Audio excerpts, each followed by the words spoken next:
It all began on a cool Monday morning. The sky was pale, soft clouds hung low, and the wind was quiet but steady, like it had a secret to keep. 14-year-old Nia Adebayo stood outside the tall glass doors of a Sealy bank. She adjusted her school blazer, green with gold lining, and clutched a brown folder close to her chest. Her shoes were polished, her braids neatly pulled back. On the outside, she looked calm. On the inside, her heart was racing. Inside that folder was a check worth 5,000 naira, her scholarship money. She had worked hard for it. Late nights, weekend study groups, missed parties, games, even sleep. All for this. It wasn't just about the money, it was about what it meant. She had earned it, and today she was going to deposit it into her bank account on her own. Nia had never gone to the bank alone before. Her mother usually handled these things, but not this time. She wanted to prove she could do it herself, that she was ready for more responsibility. Her mother, Dr. Tayo Adebayo, had raised her to be strong and independent, a woman who built her name in the finance world without help from anyone. Her words echoed in Nia's head as she pushed open the bank doors. If you want to stand tall, you have to take your own steps. The bank was bright and quiet. The smell of lemon polish filled the air. Cool air from the vents brushed against her skin. People stood in short lines. A few were seated, filling out forms. Everyone seemed to have a purpose. Nia stepped forward, then another. She waited patiently until it was her turn, then walked to the counter where a young teller named Chijoki stood. He looked at her, blinked once, and reached for the folder without a smile. She handed it over carefully. "Good morning," she said, trying to sound confident. "I'm here to deposit this scholarship check into my account." Chijoki took the check and held it up to the ceiling light, turning it side to side like it was fake. His expression shifted. Not fear, not anger, but suspicion. Nia noticed right away. Behind her, a woman's voice cut through. Strong, cold, sharp. "A scholarship check?" the woman repeated. Nia turned to see the bank manager approaching. Her name tag read Olamide, and everything about her said she was in charge. From her bright gel to her stiff heels clicking against the marble. Her lipstick smiled, but her eyes didn't. "For someone your age," Madame Olamide asked loud enough for others to hear, "where exactly did this come from?" Nia felt her face flush. Her throat tightened, but she kept her voice steady. "I got it from my school. I brought all the documents," she said, opening the folder wider to show her student ID and award letter. Chijoki hesitated, then handed the documents to Olamide. The manager didn't even glance at them. "We've had fake checks come through," she said, still not looking Nia in the eye. "We'll have to verify it." Nia nodded slowly. "All right." She didn't know what else to say. This was supposed to be simple. "Come in, hand over the papers, get a receipt, go home." She reached for her bag to get her phone, but froze. It wasn't there. She had left it in her locker at school. "I need to call my mom," she said softly. "She's waiting for me to come home." "That's not our problem," Olamide snapped. "You'll wait here until we finish." So Nia stood near the wall, alone, unmoving. Customers walked in and out. Some glanced at her. A woman whispered behind cupped hands. A man stared without blinking. Nia felt every eye in the room on her. Her knees ached from standing. Her hands went numb from gripping the folder. Still, she stayed. Her eyes scanned the room. She watched how others were treated. A couple in lace entered. They were met with wide smiles and ushered to a private lounge. Minutes later, a man with worn shoes and a thick accent approached the same counter. Olamide waved him away with a frown. Then a white couple walked in, papers in hand. The energy shifted. Olamide welcomed them warmly, smiled, and even laughed. "Let's help you right away," she said, stepping behind the desk herself. Nia's stomach twisted. The message was loud and clear. This wasn't about the check, it was about her. She stood taller. She remembered her mother's words. "People will doubt you before they even know your name. Stand firm anyway." Across the room, she heard Olamide again, this time to the security guard. "Watch her," she said. "Make sure she doesn't do anything." Nia froze. Her chest pounded harder, like she was dangerous, like she didn't belong. But she didn't cry. She didn't shout. She stood in silence, her hands still. Her eyes were steady. Something was changing inside her. She couldn't name it yet, But she knew one thing for sure. This wasn't the end of her story. It was the beginning. Nia stood in the same spot, one hand gripping the strap of her bag, the other wrapped around her folder like a shield. Her legs were stiff now. Her back ached. But still, she stayed. The light from the glass ceiling had shifted slightly, but nothing else had changed. No one had returned her documents. No one had said a word to her. She had been standing for nearly an hour. Her eyes flicked from one wall clock to another, hoping one of them was broken, hoping time hadn't truly moved this slowly. But no, they all ticked in rhythm, loud and steady, like a slow drum beat in her ears. A reminder she was still waiting, still unseen. Customers came and went. A man in a navy suit was greeted with a handshake. A woman in gold heels was offered a bottle of water. None of them had to explain why they were there. None of them were treated like suspects, just Nia. She had been silent the whole time, but now her thoughts were loud. Why won't they just return my documents?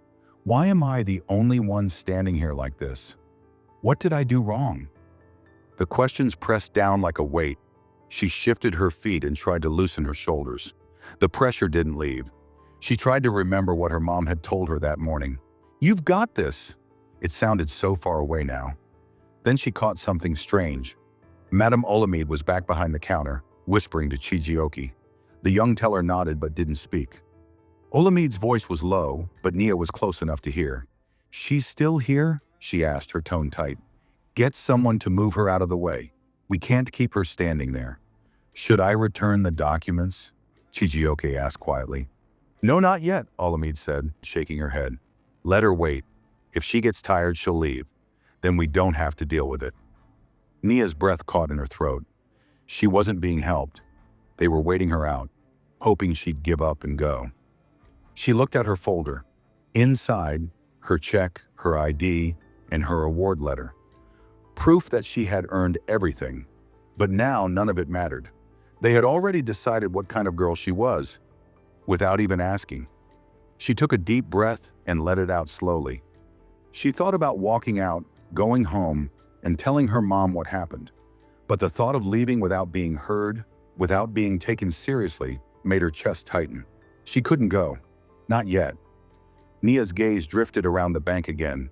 She started paying closer attention, watching who was helped, who was ignored, who got a smile, and who got waved toward the waiting area. She saw a man with gray hair and glasses greeted like royalty. Then 5 minutes later, a boy not much older than her, dark-skinned, school bag on his back, was told to sit and wait without even a glance at his papers. A pattern.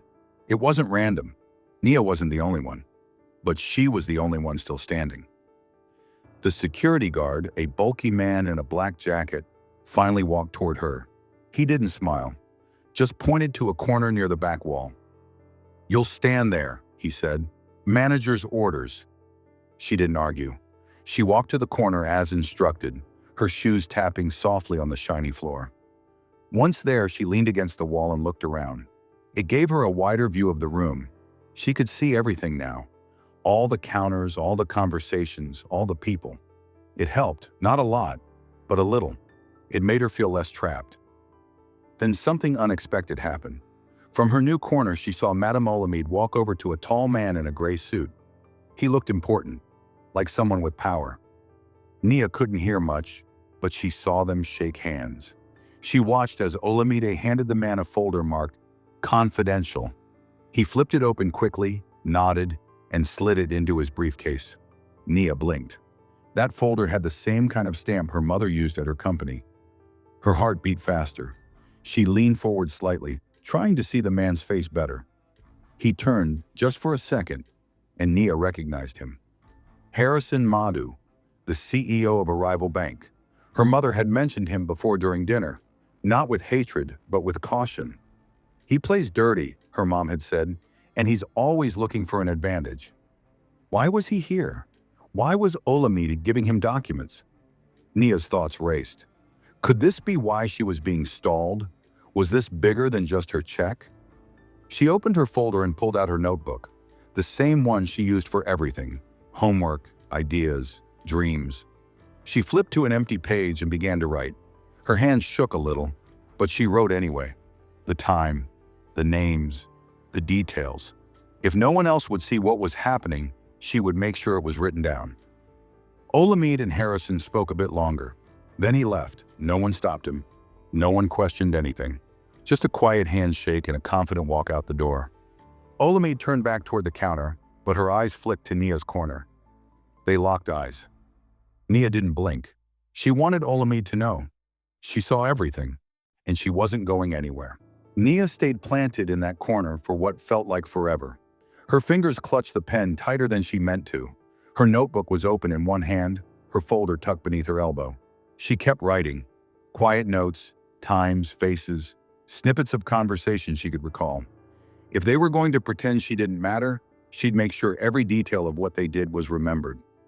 She glanced toward the main counter.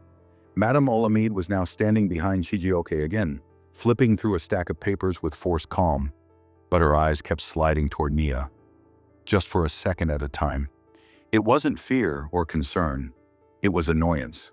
Like Nia's presence was a stain she couldn't wipe away. But Nia stood straighter. She wasn't afraid anymore. The bank lobby buzzed around her. People came and went. Security guards nodded to older men in agbatas, waved at women with fancy handbags. One man was even offered a drink while he waited. Not once did anyone look at Nia like she belonged in the same space. Then something odd happened. A man in a tan jacket walked in, looked around, then marched straight to the counter. His voice carried. "I got a call that my wife's documents were ready," he said. "I was told this would only take 5 minutes." Madame Olamide stepped up, smiling like she hadn't just spent the morning ignoring a student. "Of course, sir," she said, sweet as syrup. "Just a moment." She handed him a file without a single question, didn't ask for ID, didn't glance at the papers. He smiled, thanked her, and left. Nia watched it all. She thought about her check again, how her documents were taken without care and still hadn't been returned. The unfairness of it sat heavy in her chest, like a stone she couldn't move. It wasn't about safety, it wasn't about checks, it was about control. She had no name here, no power, just a teenage girl with dark skin and a folder full of proof that no one wanted to see. But still, she refused to back down. Her legs were tired, her shoulders stiff, but she didn't move. She knew if she left now, they'd win. And then, just before noon, everything changed. The glass doors at the front of the bank opened. Nia didn't even need to look up. She could feel it. That quiet authority, that silence that drew attention without asking for it. Her mother had arrived. Dr. Tayo Adebayo walked into the lobby, dressed in a simple navy blouse and black slacks. No loud colors, no jewelry. But heads turned. She didn't raise her voice or glance around nervously. She moved with purpose, straight to her daughter. When she reached Nia, she didn't speak right away. She just looked at her. Nia's eyes welled, but she blinked hard. She wasn't going to cry. Not now, not in front of them. "You all right?" her mother asked softly. Nia nodded once. "They still have my documents. I've been here for over 2 hours." Her mother's eyes turned toward the counter. Madame Olamide had already stood up, clearly caught off guard. "Mrs. Adebayo," she said, smoothing her scarf. "We weren't expecting you." "No," her mother replied calmly. "I'm sure you weren't." Nia handed her the notebook. Her mother read every note in silence. The whisper about not letting her feel like she belonged. The folder passed to Harrison Madhu, the delay tactics, everything. When she was done, her mother looked at Olamide. "I want to speak to the branch director," she said. Olamide opened her mouth as if to respond, but closed it again. "I said now." Her voice didn't rise. It didn't need to. Chijioke turned pale and quietly stepped back from the desk. A man in a suit stepped forward from a door behind the teller stands. His eyes moved between Olamide and the woman now standing beside her daughter with quiet fury. "I'm Branch Director Musa," he said. Dr. Adebayo didn't waste time. "Your manager refused to return my daughter's legal documents. She was publicly humiliated, racially profiled, and made to stand alone like a threat, all while your staff passed confidential papers to your competitor." Musa's eyes widened. Nia felt the mood in the room shift. The whispers stopped. The air turned still. Even the security guards were watching now. "I want every piece of that footage reviewed," her mother said. I want those documents returned immediately, and I want a full written apology sent to our home." She didn't ask. She told. Olamid's mouth opened again, a weak excuse ready, but it never made it out, because Musa turned and nodded. "Please return the file to Miss Adebayo immediately." Within moments, Chijioke was at the desk again, sliding the folder across the counter like it might burn him. Nia took it without a word. The check was still there. So was her ID. Nothing had been done to it, because nothing had ever been wrong with it. As her mother turned to leave, she spoke one last time. Not to anyone specific, just loud enough for all to hear. "This place doesn't need better systems. It needs better people." And with that, they left the bank together. Step by step, heads high, not rushing. The doors closed behind them, and the room stayed quiet. The doors closed gently behind them, and the breeze outside hit Nia's face like water after a long walk in the sun. She took a deep breath, and the breeze outside hit Nia's face like water after a long walk in the sun. She took a deep breath, slow and full.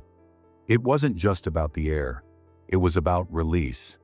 Finally walking away from that place, knowing she hadn't let them crush her. Her mother didn't speak right away. They walked in silence down the block.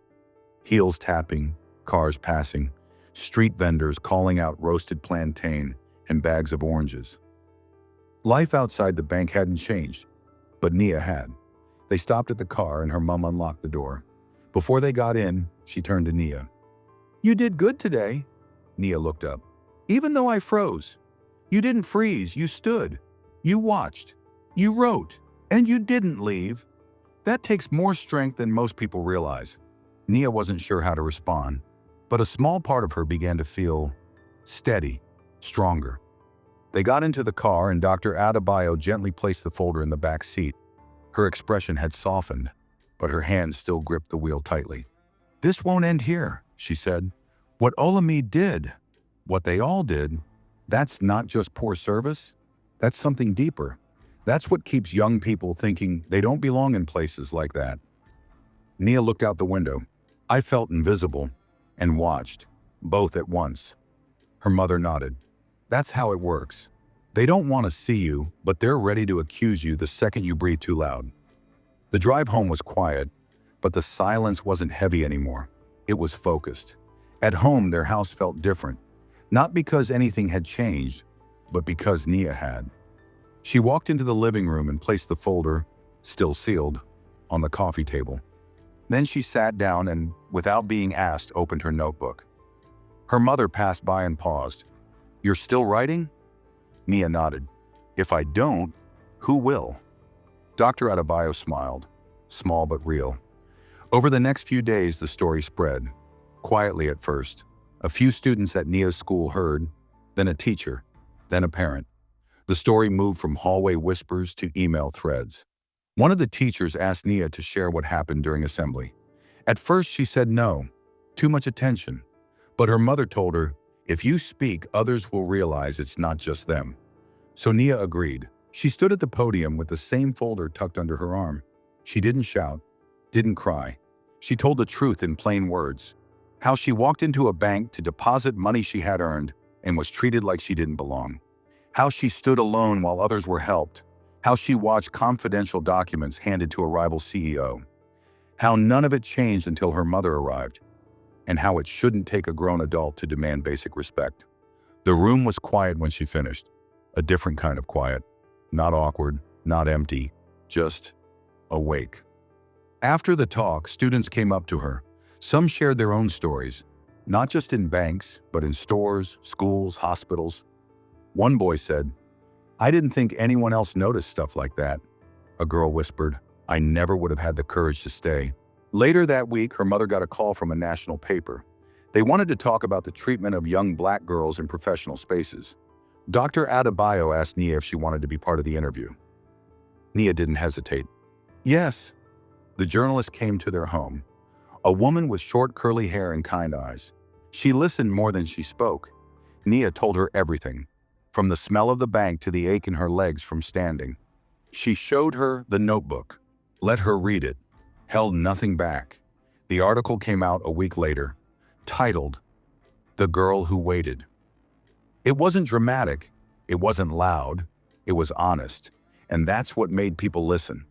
The bank issued a formal apology, not just to Nia, but to the public. They announced changes, new training, new staff, new policy. Whether they meant it or not, Nia couldn't say. But it was a start. Madame Olamide was no longer manager. Chijioke, the teller, was placed under review.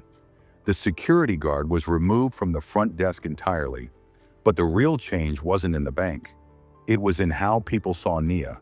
Her classmates now looked at her with respect, not just for her grades, but for her courage. Her teachers asked her to help with student leadership. Her story made its way into school newsletters, online forums, even university blogs. She never asked for any of that. All she'd wanted was to deposit her check. But what she got was bigger than that. It had been 3 weeks since that Monday morning at Asili Bank.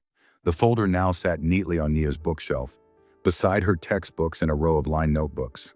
The check had been deposited, the account updated. Life on the surface had returned to normal. But nothing felt the same. Not for Nia, not for the bank, not for the people who had witnessed it or heard about it afterward. She had returned to her quiet routine: morning runs, school, helping with dinner, reading before bed. But her days carried more weight now. Not in a burdensome way, just different. Her voice, once small and unsure, now felt steady, like something she could trust. One Friday afternoon, the headmistress called her into the office. "You've been invited to speak at the Youth Finance Summit next month," she said, holding a letter with the school crest. "They want you to share your story, your mother too." Nia blinked. "Me?" "Yes, you."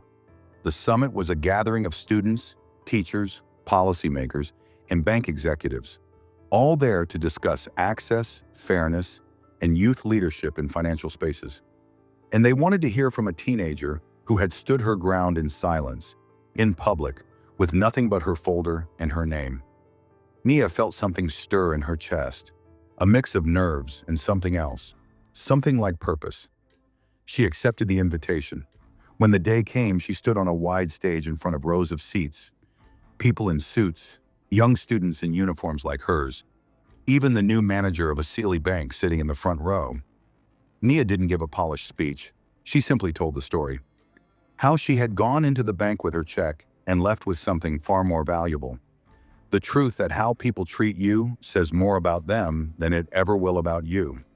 She spoke about the silence, the whispers, the long hours of standing, the feeling of being both invisible and hypervisible at the same time. She didn't name names. She didn't have to. Her words did the work. She ended with one sentence. "I walked into that bank thinking I had to prove I belonged. I left knowing I already did." The audience clapped. Not loud or wild, steady, thoughtful. Afterward, a girl her age approached and said, "I'm not afraid to go into a place like that anymore." That meant more than any award. Back home, life went on. But Nia was no longer the same girl who had stood silently by the wall. She had learned something she couldn't unlearn.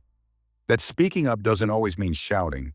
Sometimes it looks like standing still, watching, writing, and waiting for the right moment to be heard. One evening, while setting the table for dinner, her mom asked, "Do you ever think about what would have happened if you hadn't said anything?" Nia paused. "I would have carried it, quietly, but it would have weighed more each day." Her mom nodded. "That's why we don't let silence win." Later that night, Nia sat on her bed with her notebook open. She didn't rewrite the story. She'd already done that. This time she made a list of questions about banks, about systems, about how to make spaces safer, better, fairer, especially for people like her. She didn't have all the answers yet, but she wasn't afraid to ask. Not anymore. In the weeks that followed, she was invited to join a small youth advisory board for local banks. Not as a token, not for show, but to truly help them understand what fairness looks like from the ground up. She joined, she listened, and slowly she spoke.